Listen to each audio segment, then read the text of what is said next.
Mediabite Podcast Network.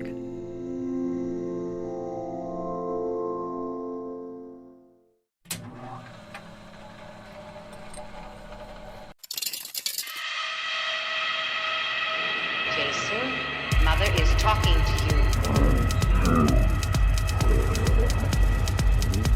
I want to play a game. Don't fall asleep. Just been informed that zombies have entered the building. You opened it. We came. The unburied dead are coming back to life. Hello everyone and welcome back to another episode of the Slash It podcast. Today we are doing a very special episode. It is the first in a brand new franchise. We are now done officially with the Final Destination franchise. So congratulations on finishing the Final Destination franchise with me if you've listened to these in order. If you haven't, that's okay as well. If you are interested in any capacity to any of those episodes, go back and listen to them. I think they're all pretty good, at least in my opinion. That's a very, very biased opinion, you know me. However, today we are going to be discussing one of the most influential horror films of the 90s, right next to the Blair Witch Project, but that's an entirely different episode and probably another franchise, kind of, Blair Witch 1 and then Book of Shadows and then Blair Witch. There's two Blair Witch, the Blair Witch Project, Book of Shadows, and then the Blair Witch Project. Blair Witch. I think it's just called Blair Witch. I have a lot of things to talk about the Blair Witch, but we're not going to talk about that stuff today because we got some other films to talk about over the next few weeks. This film spawned so many people's love for horror, and the entire zeitgeist for the 90s horror can be described as pre and post this film. In fact, almost the entire genre can be considered pre and post this film, horror as a whole. It defined the era before it and demanded a smarter and more creative horror after it. Today, we are discussing the original 1996 Scream. And for the next 7 episodes, including this one, we will be discussing what they were talking about when it comes to horror, the plots, the reveals, the kills, everything and anything in between. So, let's see what Scream is all about. Scream released on December 18th, 1996, and grossed a total of $173 million worldwide. The film was released in December to much of the cast and crew's dismay, as they thought the film was going to fail because the film wasn't a horror film set at Christmas. Really, the film has nothing to do with Christmas. It's set during basically like spring, summer. But, however, it was specifically released as counter-programming to the teenage audience that wanted to see something other than Christmas movies or more typical Christmas films. These are some of the other films that were in theaters right around the time that Scream was released. So, Beavis and Butthead Do America, which was released on the same day as Scream. One Fine Day, which was a romantic comedy featuring George Clooney and Michelle Pfeiffer. My Fellow Americans, a political comedy, Mars Attacks, Jerry Maguire, The Preacher's Wife, Michael, Evita, The Relic, and Beverly Hills Ninjas with Chris Farley. And then some of the films that may have still been running in theaters because they used to run movies in theaters for a lot longer than they do now would have been Star Trek First Contact, which released November 22nd, 1996, 101 Dalmatians, November 27th, 1996, or Space Jam, November 15th, 1996. So it may seem weird to release this movie around Christmas time, but consider it. What other movie would teenagers have wanted to go see, other than probably Beavis and Butthead? So there's not many, in Mars Attacks, I guess, too, but there wasn't many options, right? And not for more of a horror-loving audience, right? So they release this at Christmas, which works really, really well. So the most important aspect of Scream, most people could argue, is the fact that it is so referential to films that have passed it. And there was something about that stuck the core of the horror audience at just the right time. They were very tired of a lot of the sequels, and we were running into sequel fatigue because the run of sequels in the 80s were very quickly running out of steam. We were running into parts like 8 and 9 of Friday the 13th. We're running into the end of the Dream Warrior saga. I believe it had already ended by this point, if my timelines are correct. And then we're running into the kind of the ends of a lot of things. Leatherface is doing whatever Leatherface is doing, and Chucky is into a whole nother boat, especially by this point. I think Bride of Chucky would have released after this, which would have been the most different. Yes, so Bride of Chucky released in 1998, so this was definitely after Scream, and I believe Scream is part of the reason why we get a lot of those great sequels to those films is because Scream demanded something different than what was viable during the 80s and the late 80s and into the very, very early 90s. I mean, Halloween was into H2O, which I think part of the reason why, I mean, Halloween was running into Halloween 6 would have been right around this time, a little bit before this, which Halloween 6 was definitely not loved when it was in theaters, and in fact, I don't love the theatrical version of Halloween 6 either way. And so audiences are just looking for something that's smarter, something that is not just feeding them the same things that they've come to expect, right? They need something more important. It wasn't Jason in a cabin in part 3. It wasn't another group of children being killed by Freddy Krueger or Michael Myers. Instead, Scream delivered an intelligent, witty film specifically about the love of horror movies and the people who loved them, Randy in the movie, which is kind of the audience's surrogate, kind of. And I believe that this film really caused a love for the horror genre for the way that it was. The things other people don't like about horror movies, the cheesiness, the insanity at times, that was the reason people liked horror movies. And Scream made that exact thing incredibly cool. It made it fun, it made it interesting, and it made the love of B-rated horror films and even A-rated horror films at times, the cheesiness, the craziness of it, it made that a really cool thing to like and to know a lot about. The film was pivotal to horror, it was pivotal to the future of filmmaking, and it was pivotal to me. It really jump-started my love of horror films and thus started the podcast that you're listening to right now in this moment. I have 3 pivotal horror films that made me a horror fan, and this is one of those 3. So, who makes up this cast for the most influential horror film probably of all time next to Halloween? Let's find out. Drew Barrymore as Casey Becker. You may know her as the little girl from E.T. or Firestarter. She's also in Charlie's Angels, 50 First Dates, Santa Clarita's Diet, and the Drew Barrymore Show. Drew Barrymore plays the most pivotal part of Scream, that once again made the film more intelligent. They used Drew Barrymore in every aspect of the marketing and promotional trailers and the photos to convince the general audience that she was the main character. In fact, she's kind of upfront in every poster I've seen. In fact, I'm looking at a Scream poster right now, and she's the face, and she's also the kind of upfront character in kind of like the character poster that I'm looking at right now. So she is, of course, like the most important character, at least when you think you're going to go see this film. Almost the entirety of the movie was riding on her performance in the opening scene to sell us into thinking that she is the final girl, but no, you're seeing the first kill in the film. Which I really do think is one of the biggest twists this movie has, because Drew Barrymore has to sell those very tough moments in a very crucial way, and she really did a really good job. And I think after she dies in the film, which we'll talk about more later, because we always talk about the kills later, after her death, and you kind of just are jump-started into this whole, like, second movie. You think you know the way Scream is going, because you see Casey Becker in the very beginning of the film. But then you realize, after she dies, that you don't know what movie you're getting into.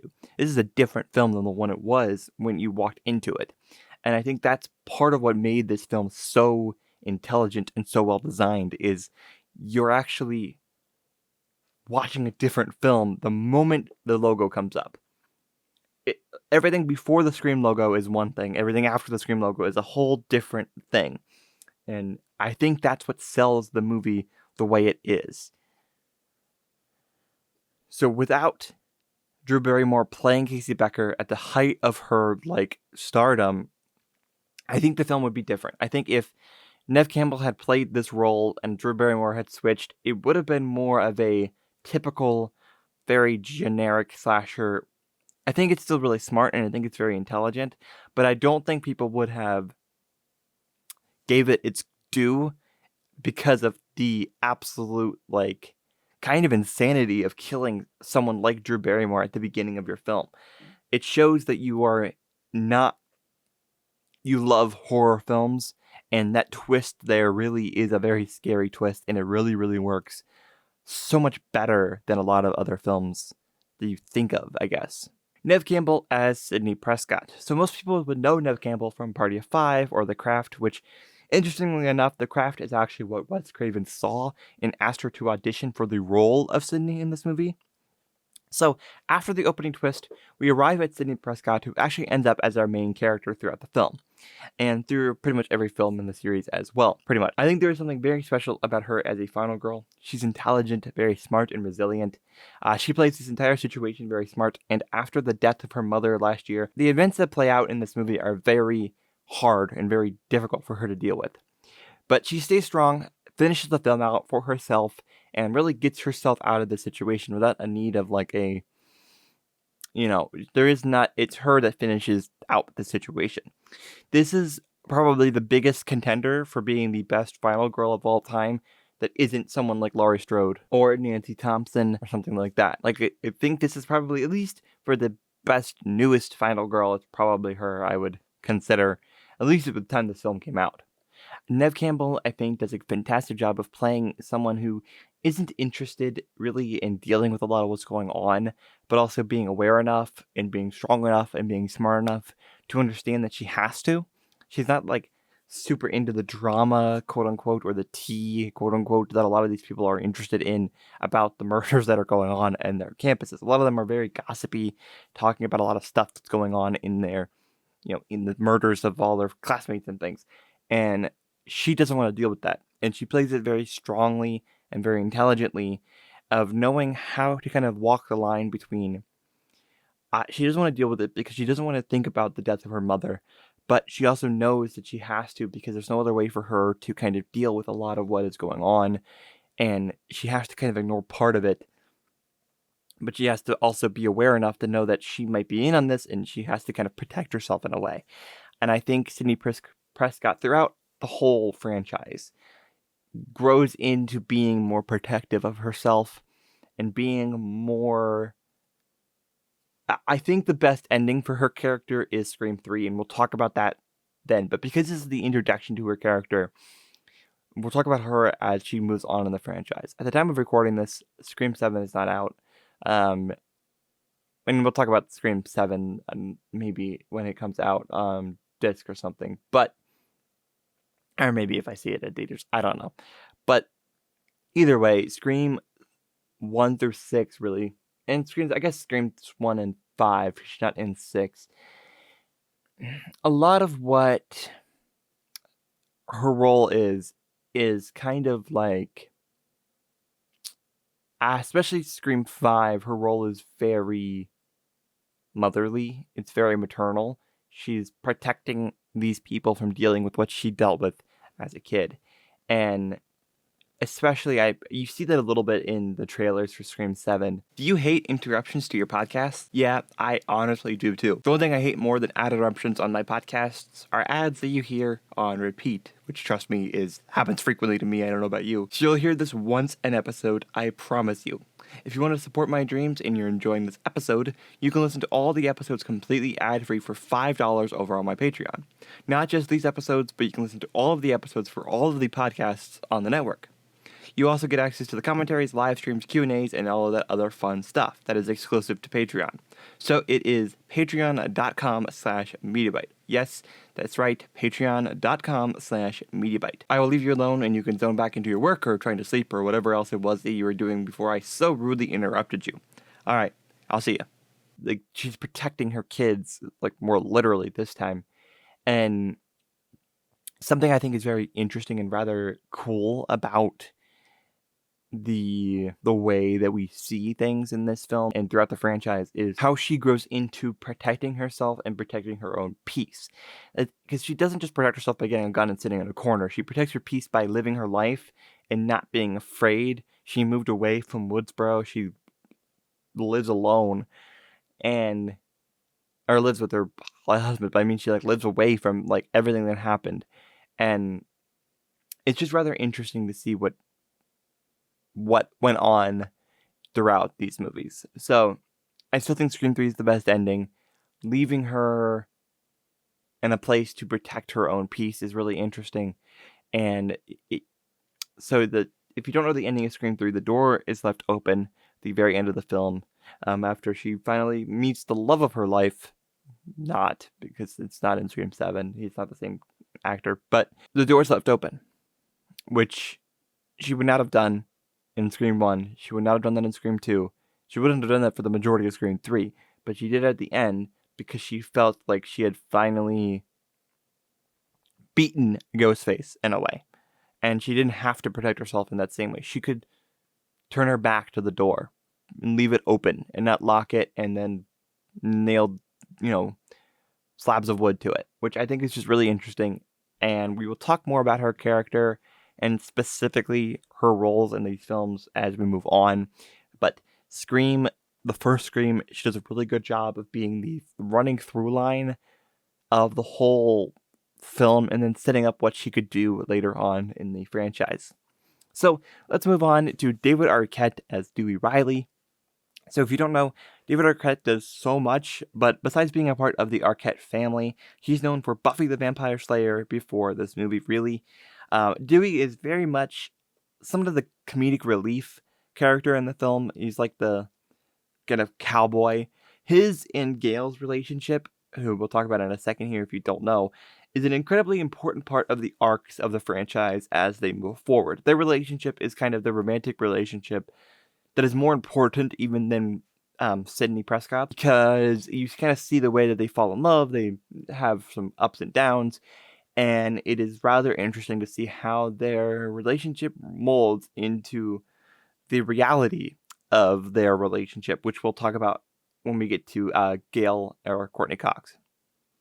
But David Arquette as Dewey Riley plays the very tough cowboy character that is willing to jump into the line of duty to protect everyone, regardless of whatever situation he finds himself in, which we'll talk about in Scream 5. I think that's really important to this film and its ability to make us feel like help is there, but also being able to take help away by simply removing one character, which works really, really well. We know if Dewey isn't there, no one is safe because we feel like Dewey could protect us, which I think really sets his character up differently than a lot of other characters throughout the whole franchise. So let's move on to Courtney Cox because they kind of are together anyways. So Gail Weathers plays a very different role in this movie, as she would, specifically as the film franchise goes on. She slowly falls in love with Dewey over the course of this film, as Courtney Cox and David Arquette would also do in real life, which I think that chemistry feels very, very real in this film. And it's because they're actually falling in love throughout the majority of the film. However, specifically the first half of this movie, towards the end a little bit too, she also plays a major asshole in this movie. She's a news reporter trying to get the scoop on the latest Woodsboro murders, regardless of what it does morally or ethically. As a journalist, she basically is the reason her cameraman gets stabbed to death in her van, and we never really see her reconcile with that. Her transition from asshole to loved character is the perfect way to describe character arcs and how they can fully work in a film series to make you care about characters that you wouldn't have in other films in the franchise. I think their love together between David Arquette and Courtney Cox is kind of a major run through in the film, especially as they would get married and then divorce and get married and get divorced and get back together and leave and all that stuff. They're very tumultuous relationship. Kind of works really well for their characters. You love their characters together. You love Gail Weathers and Dewey Riley together. And it's not a lot of characters that you see that kind of act the way they do together. And it's kind of a major part of what you love about their characters and their relationship. We will talk more about their relationships and more about their characters as they go on through the franchise, because a lot of these characters you end up loving more and more as every entry goes on, and specifically the ones that actually make it past one entry. So now we're going to move on to Matthew Lillard as Stu Macher, who is Billy Loomis's best friend. Before Matthew Lillard was in Scream, he was in John Waters' film Serial Mom and does a fantastic job in that movie. I love Serial Mom. I think that movie's absolutely hilarious. But afterwards, you may know him as Shaggy from the live-action Scooby-Doo films. He's in SLC Punk. He's also William Afton in the Five Nights at Freddy's films, which I think is one of his really good performances, surprisingly. What he can do in those films is kind of surprising. Anyways, Stu Macher and his accomplice are by far one of the most complicated relationships in horror film history. There's a dynamic between him and Billy, who is the other Ghostface, that is perfect for the film because some of the lines have them both feel as if they both have a very rich history before we ever even saw them together in the film. And I think Matthew Lillard is more of the, specifically because we're talking about the ghost faces here, and we'll talk more about their relationship together too as we move into the kills and things like that. I think there's more going on. Matthew Lillard was definitely tapping into something that I don't know if he knew exactly, because Stu Macher, the way that Stu's character feels in this movie and acts, Stu is very, like, feels very much like he was dragged into a lot of this. Like, he didn't go into doing it, the Ghostface killings, the Woodsboro murders, in the way that Billy did. He feels like he was dragged into it because Billy needed an accomplice, and Stu was there because Stu felt like he was sad or whatever it was, and got Stu to do it. Some people have a theory that Stu was interested romantically in Billy, and that Billy was stringing him along for Billy's own purpose.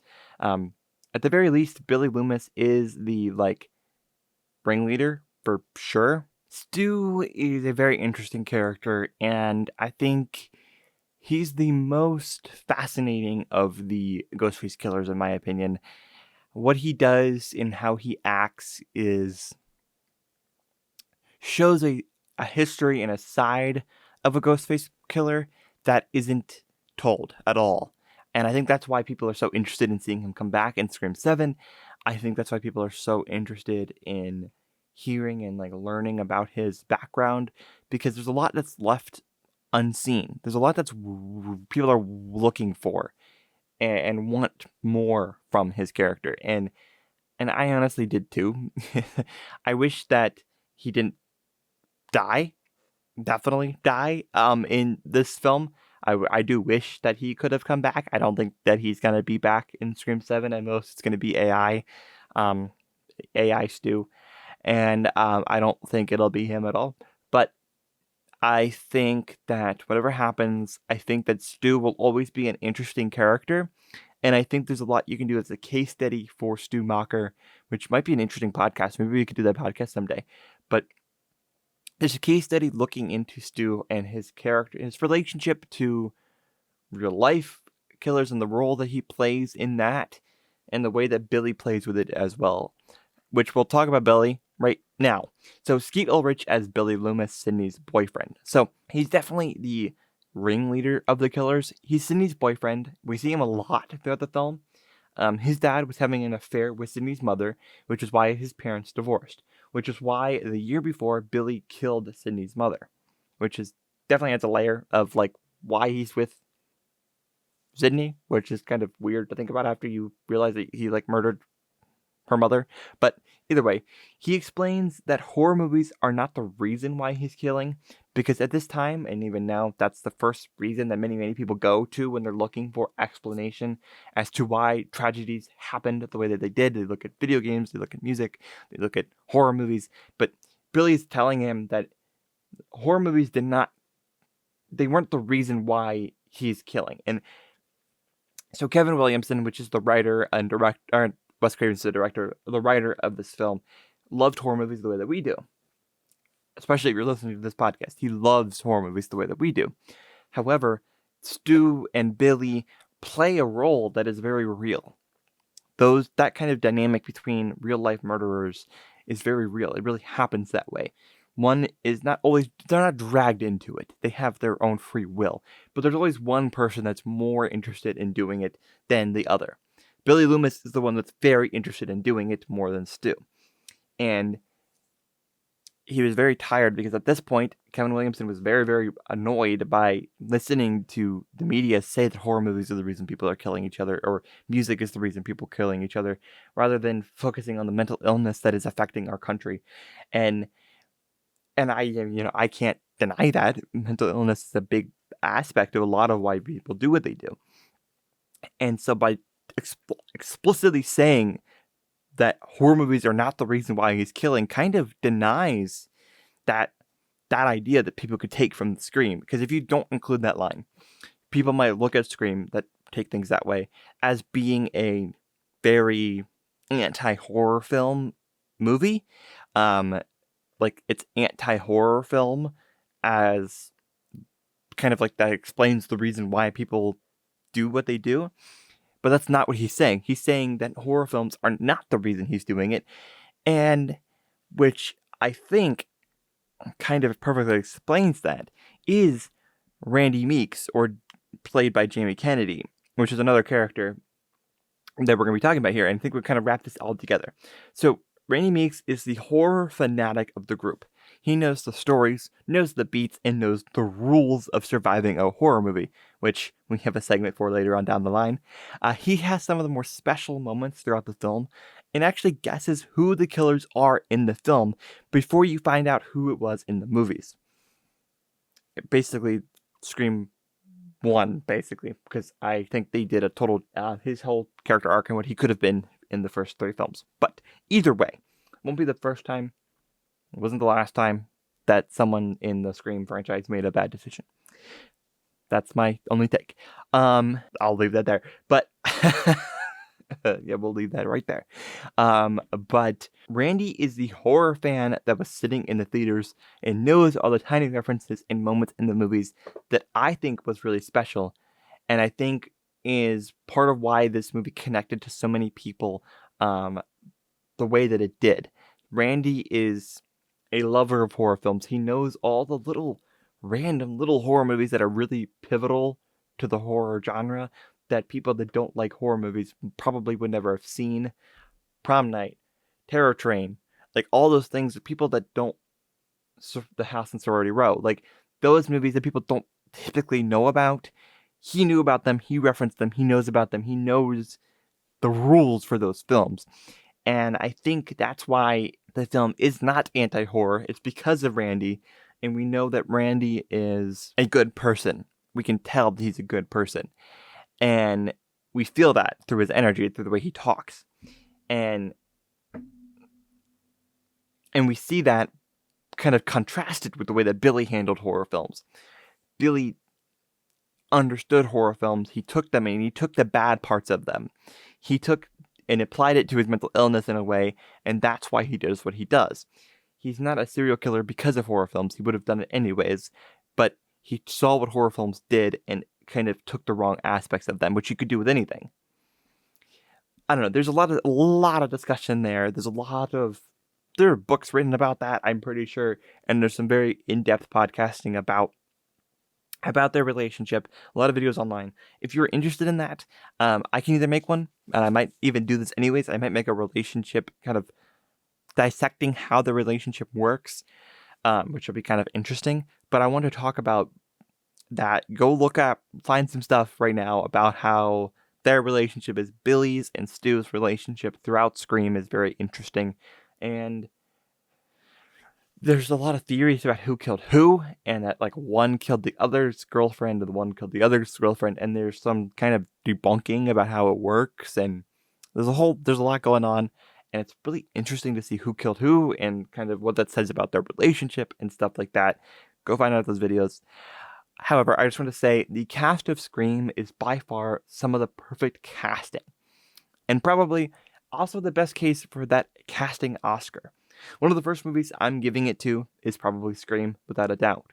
Scream has always been a part of my life. Scream is vitally important to my love of horror movies. My entire arcs of my life come from this movie. So let's just take a look at the first time I ever saw Scream. I remember I watched Scream for the first time, and honestly, I didn't know anything about the movie, and I definitely at the time did not catch the references that the movie was giving, which I think is part of the reason I've grown to love the movie more and more as I've seen it, because I've seen more and more movies every time I've watched it since I was probably 12, probably the first time I saw it, maybe 13. So I know I watched this at home. I know my brother and my father probably would have been there. I don't know if my mom was. I remember mostly the opening scene and the very last kitchen scene the first time I saw it. I was very, very engrossed in the movie, and I wanted to watch all the sequels and watch the original again and again. But at that time, I really didn't watch movies by myself, not a lot. I did a little bit, but I also didn't have access to a lot of films at that time, especially not a horror movie like this, and especially not horror movie sequels. So this movie was very, very important to my understanding of horror movies and what I would expect from horror movies, both the really good and the very, very bad of horror movies. So actually, what's really, really funny, I want to talk about this here just a little bit, is I loved Scream very much, and I remember a lot of the horror movies that it referenced. Like, I remember the titles of a lot of the horror films. And so I was like, okay, I want to watch Halloween. I don't know what Halloween is. And so I took my mom's laptop and I searched up like Halloween full movie Google Drive, and I found it, and I watched Halloween that way. And I think I watched Texas Chainsaw Massacre on Tubi for the first time, or some other kind of weird website. But don't worry, guys, if you're listening, I've bought all of those movies like 15 times. Since then, I had like 8 copies of Halloween and like 4 copies of the Texas Chainsaw Massacre, so you're safe. And I went to see it twice in theaters now, so I've given you all your money back. Don't worry. But I just think it's interesting because like this movie really did make me start diving back into horror films, which I think is kind of cool. Scream was really important to my understanding of horror movies and what I would expect from horror movies, both the really, really good and the very bad of horror movies. So my memory of this movie, for the very first time, is very hazy. I honestly couldn't tell you a lot about it. I just know this movie has always been a part of my cultural lexicon, and the references and being very referential has always been a part of my brain, and I know part of that is because of the way this movie handles its references. I really can't tell you a time I didn't know about this movie. It's always been a part of my life since I was, a child. I've always known about Ghostface. I've always known the face. I've always known the mask. It wasn't until I was probably like 11 or 12, 13 where I watched the movie for the first time and understood what it was actually talking about. The reason Scream is so intelligent is because of the way it handles its plot. The twist is incredibly important to the movie, but it's actually not the entire point of the film. Its critique of what was at that point a very tired stereotype in horror films, especially in slasher films. The film was the film that told studios that horror fanatics didn't just need smarter horror movies, they required them. They demanded them. It was the only way for horror films to proceed into the next millennium. Which, before I move on to the plot of the film, I think it's actually kind of an interesting thing. I think we would not have gotten the remake love in the very early 2000s from Platinum Dunes and things like that if it wasn't for Scream. Because I think Scream kind of said people want more. They want more horror films. They want to look back at these horror films. And then I think some companies, not necessarily just Platinum Dunes, but I think some companies thought they want more violence and they want to update them for the violence of today's time, or 2005's time when I was 2. But but I think they kind of took the wrong angle from that. People didn't want to watch the newest, more violent version of the films. They wanted to watch the ones that were the way they were. And then, of course, people wanted to go see the remake. I've seen the remake. I actually don't mind the remake, the first remake of the Texas Chainsaw Massacre. I think it's actually kind of good. Personally, I enjoy it at least. But I think it's interesting because I think some people took it the wrong way. I think people didn't understand what horror fans were wanting. I think some people went the right way and they made their sequels more intelligent. Specifically, I think H2O is a very intelligent film, in some capacities. I think it's not. I think there are some moments in the movie that I'm like, what is Michael doing? But again, we're not there.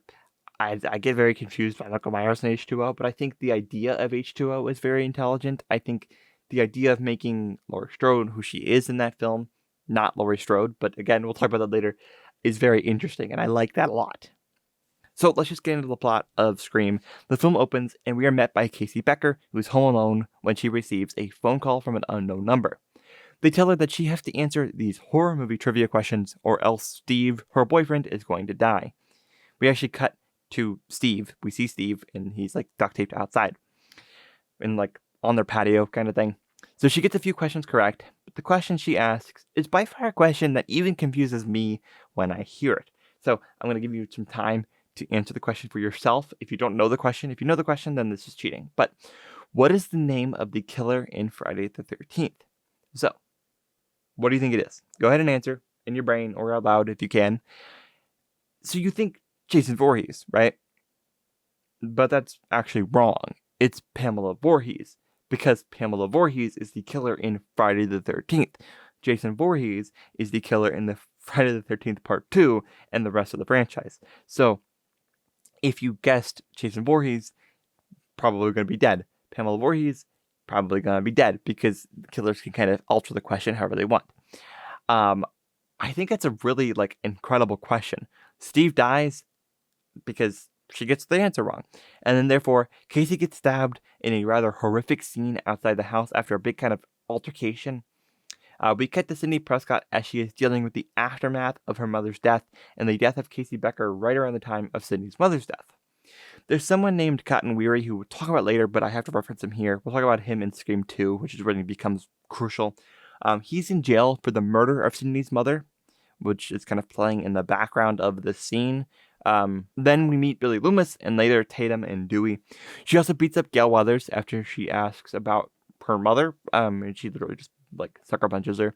There's also a huge party after the school is closed due to the investigation around Casey's death, and there's a bunch of other crazy things that happen here. But I think there's something here where I think the movie feels very dreamy in a way because the schools were closed at this point, but there's also a very abridged version of the plot that is very, very deep and more in depth. It kind of sums everything up. Of course, that's the generic plot, and there's more to it. There's a huge party afterwards, and that's where the ending happens.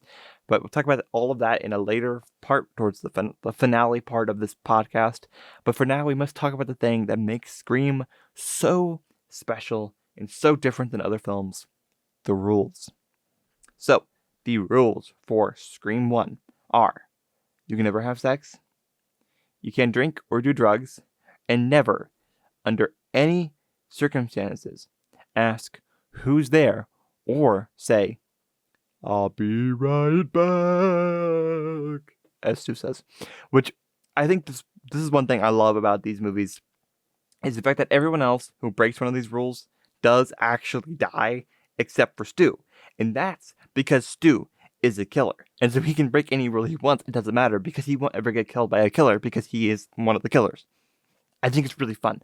The rules play a much larger part in some of the later films than they do in this film. I think because of how iconic they would become throughout the franchise.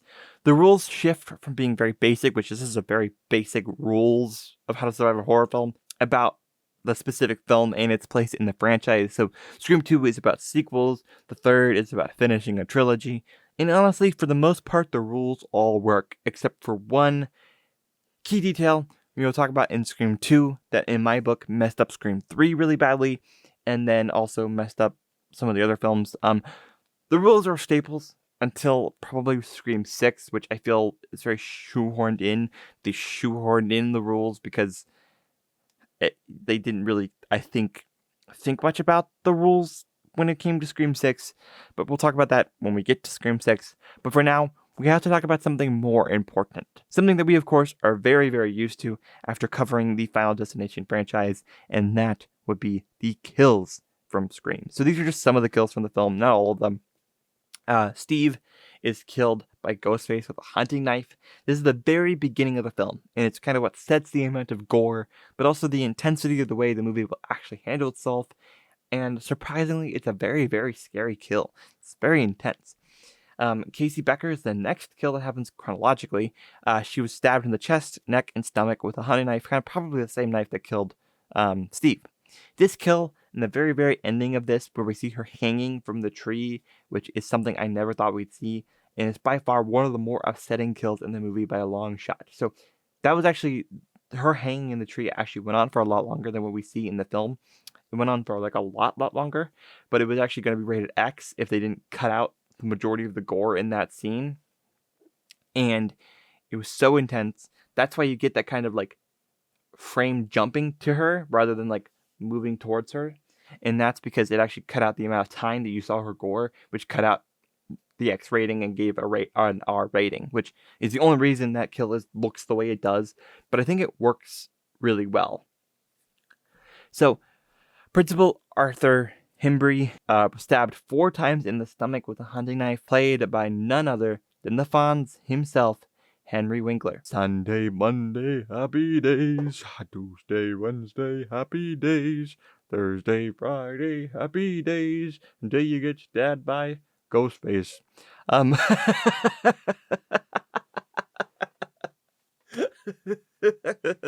But for real, he plays the really like annoying principal. He's a good principal actually, because he's very like investigative, very worried about his students, but he has one of the scariest kind of moments, especially the way you see Ghostface and the way that he looks at the principal. It's very scary, and it's kind of sets up some of the more like cool deaths that we see later on in the franchise, and the way that we kind of think of Ghostface. I think that shot of Ghostface in the eye of the principal is probably what set Ghostface into being the iconic killer that he is. So let's move on. Tatum Riley, which is Dewey Riley's brother. We didn't really talk about her very much. She had her head crushed by Ghostface after Ghostface raised the garage door, and then it crushed her. She was being locked in a garage with Ghostface, which is by far the last place I'd ever want to die. This is by far the least way I'd want to die in the entirety of the franchise, probably. It's like absolutely horrific to die in a garage like this.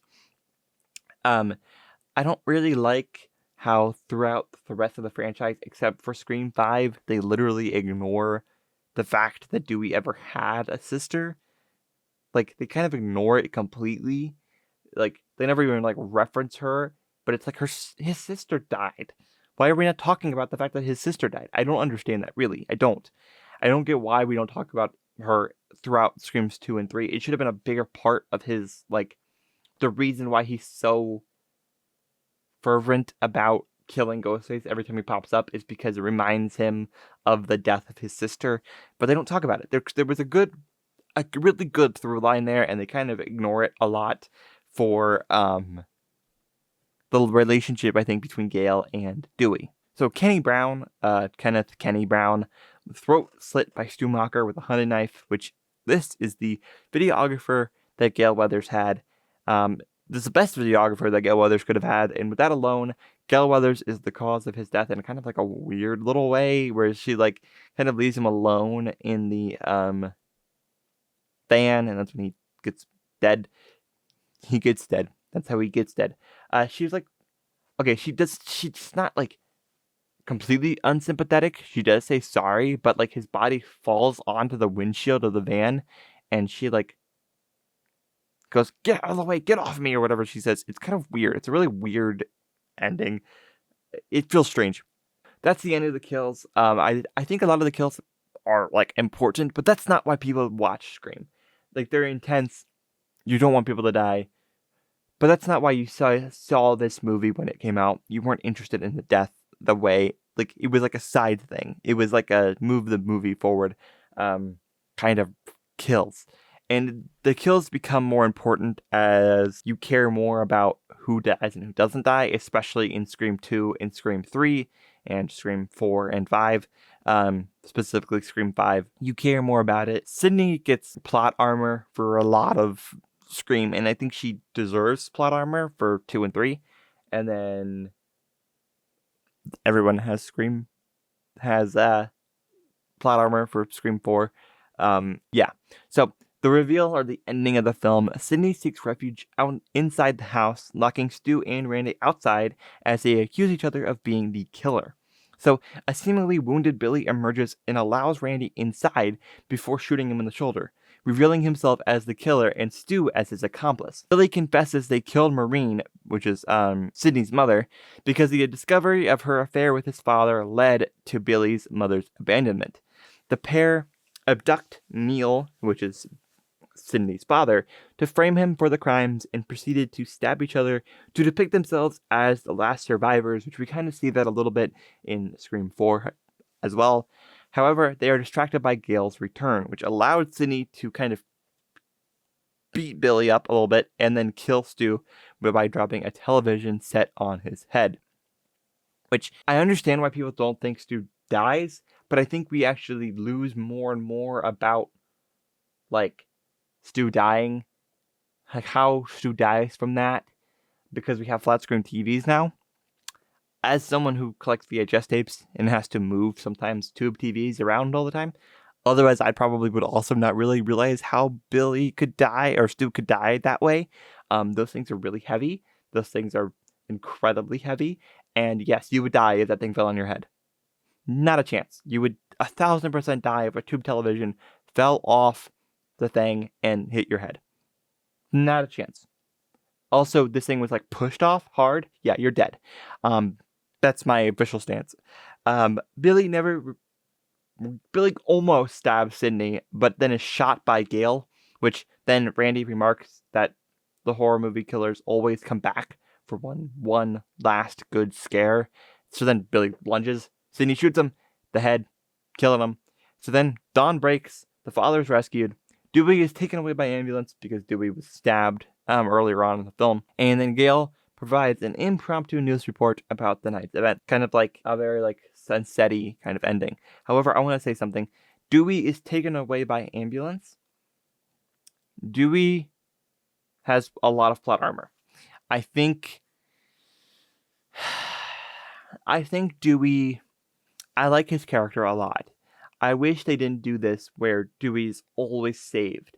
I wish Dewey didn't almost die in like every film, because it leads us to feel like no one can really die. And no one really does die until the beginning of the new now trilogy of films.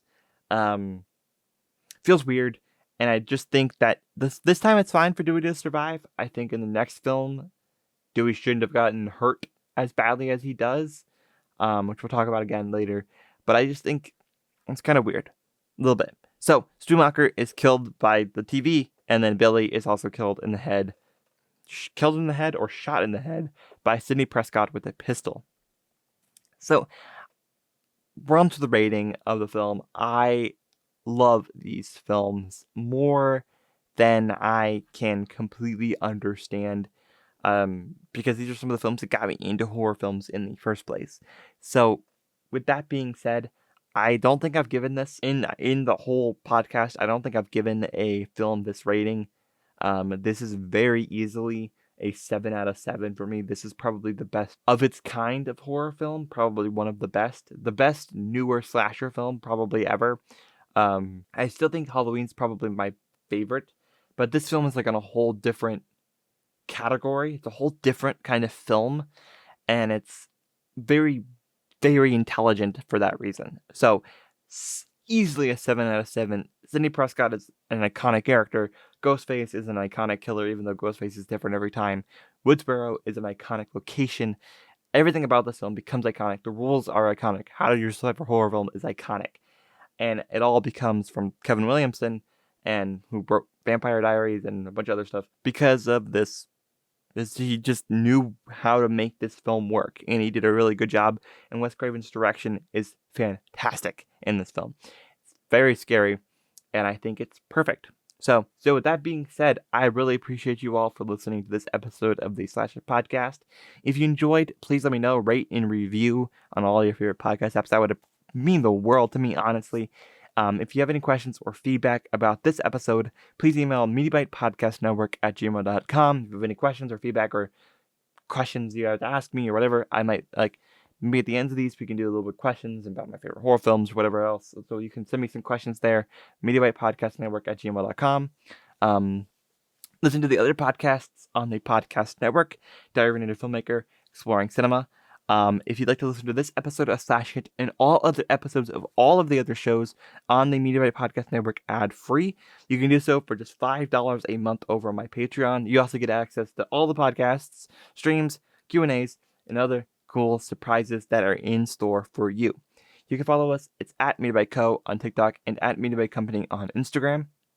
You also get access to all the streams, or all the podcasts, I guess I should say, early. I won't say how early because I'm not 100% sure how early you will get them, but I always will have them early for you, at least an hour earlier than everyone else gets them on all of the other podcast apps. I'm going to try to make this weekly. Maybe we'll have some extra episodes, but something else in between. Maybe we'll do more just random things, fun stuff, between the kind of bigger episodes about specific videos or specific films, so that way I can kind of go into some deeper research and things like that, but we'll see how that goes. So I'm going to try to make this weekly. I don't know yet. So thank you.